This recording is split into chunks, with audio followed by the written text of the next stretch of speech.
안녕하세요. 여명입니다. 오늘은 현대차에 대해서 분석해 보도록 하겠습니다. 현대차는 제가 최근에 여러 번 소개해 드렸던 종목 중에 하나인데요. 최근 어떤 흐름을 가져가고 있는지 다시 한번 되돌아보도록 하겠습니다.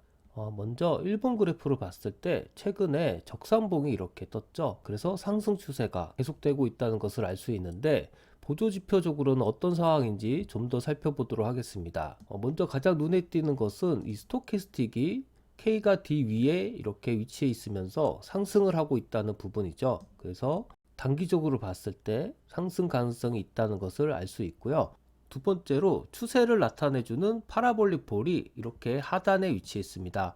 이 부분도 앞으로의 추세가 상승 추세가 이어질 것을 예고하고 있는데 여기서 한 가지 더 볼린저 밴드로 봤을 때도 이 볼린저 밴드가 이 수렴 구간을 거친 후 지금 확장을 했을 때 상승으로 확장을 하려는 움직임을 가져가고 있습니다. 그래서 이 부분도 앞으로 상승 추세가 지속될 것이라는 것을 의미해 줍니다. 그 외로는 이동평균선을 들 수 있죠. 어떤 매집의 방향성을 결정해 주는 60일 이동평균선이 이렇게 상승을 하고 있습니다. 60일 이동평균선이 상승을 하고 있다는 것 자체가 앞으로 장기적인 추세도 계속 꾸준히 상승할 것이라는 것을 말해주는데요. 아직까지 이 종목을 갖고 있지 않으신 분들은 60일선과 주가가 이렇게 만났을 때 이런 부분에서 이 종목을 매수하시면 싸게 살 수 있는 그런 기회를 잡으실 수 있습니다. 그래서 이러한 부분도 참고를 해서 매매를 하셨으면 좋겠고요. 결국에 수급 상황을 보시면 최근에 이렇게 외국인의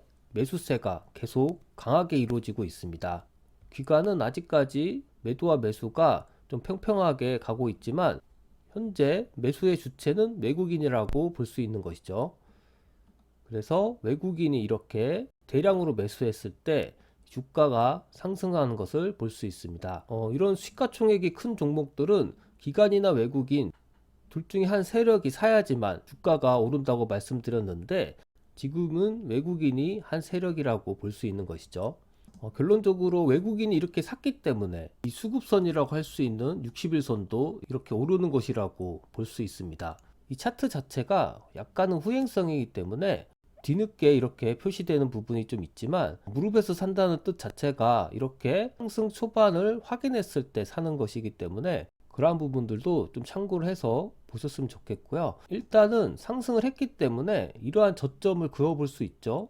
이러한 저점이 깨지지 않는 이상 계속 들고 간다고 생각하시고 앞으로의 전략을 세우셨으면 좋겠습니다. 현대차의 가장 큰 이슈로 봤을 때는 최근에 서울 모빌리티 쇼가 성황리에 개최하고 있다는 부분이 있고요. 아무래도 이런 쇼가 개최되면은 대중들의 관심을 받기 때문에 어떤 주가의 상승 테마가 생길 수도 있다는 부분이 긍정적인 부분이라고 할 수 있겠습니다.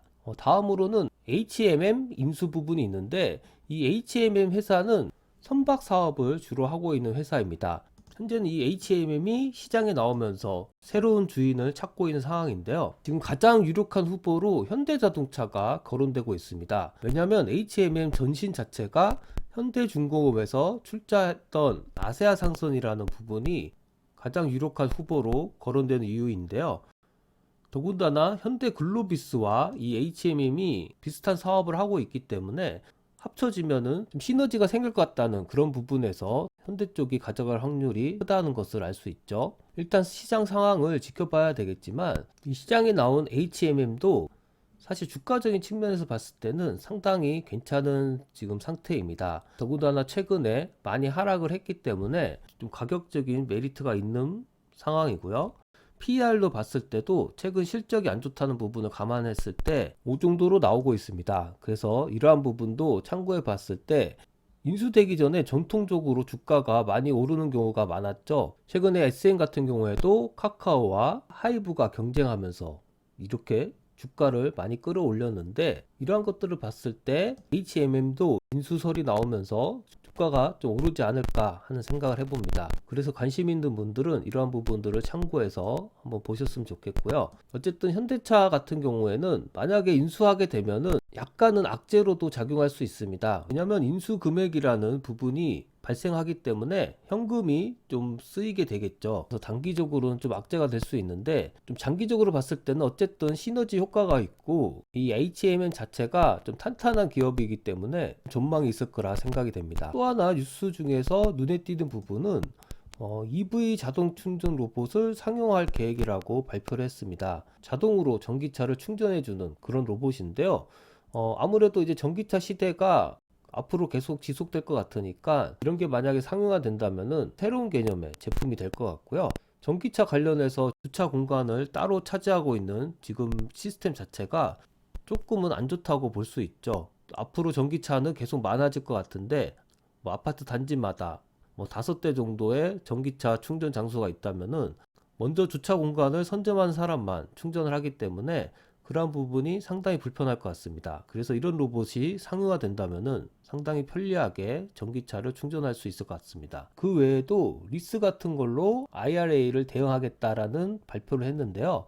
이 IRA라는 것 자체가 미국 인플레이션 감축법입니다. 그래서 상업용 리스를 준비하고 있다고 하는데, 이러한 부분들도 시장에 적극적으로 대응한다는 부분 자체가 좀 좋은 방향인 것 같습니다. 그 외에 재무제표적인 부분을 봤을 때는 예전에도 분석을 해봤지만 꾸준히 매출이 이렇게 오르고 있는 것을 볼 수 있습니다. 작년 3월과 비교해 봤을 때도 작년에는 30조였던 매출액이 지금은 34조를 기록하고 있죠. 그래서 여전히 계속 성장하고 있는 기업이라고 볼 수 있고요.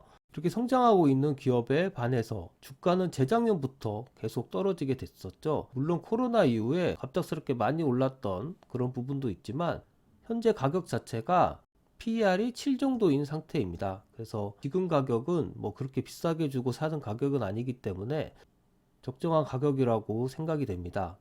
그래서 부담 없이 상승 추세에 맞춰서 매수를 하면 될 것 같고요.